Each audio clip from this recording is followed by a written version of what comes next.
Kukatpally JNTU mega job మేళాలో ఉద్రిక్తత నెలకొంది. Interview కోసం వచ్చిన నిరుద్యోగుల మధ్య తోపులాట జరిగింది. క్లాస్ రూమ్ కాంప్లెక్స్ దగ్గర జరుగుతున్న ఇంటర్వ్యూలకు 5,000కు పైగా నిరుద్యోగ యువతీ యువకులు హాజరయ్యారు. మెగా జాబ్ మేళాని తెలియడంతో వివిధ ప్రాంతాల నుంచి భారీగా తరలివచ్చారు.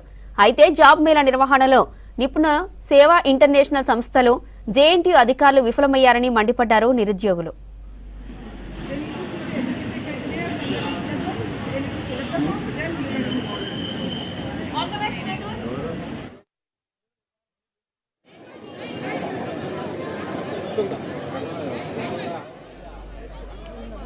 కూకట్పల్లి జేఎన్టీయూ మెగా జాబ్ మేళాలో ఉద్రిక్తత నెలకొంది.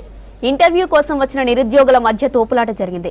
క్లాస్ రూమ్ కాంప్లెక్స్ దగ్గర జరుగుతున్న ఇంటర్వ్యూలకు 5,000కు పైగా నిరుద్యోగ యువతీ యువకులు హాజరయ్యారు. మెగా జాబ్ మేళాని తెలియడంతో వివిధ ప్రాంతాల నుంచి భారీగా తరలివచ్చారు. అయితే జాబ్ మేళా నిర్వహణలో నిపుణులు సేవా ఇంటర్నేషనల్ సంస్థలు జేఎన్టీయూ అధికారులు విఫలమయ్యారని మండిపడ్డారు నిరుద్యోగులు.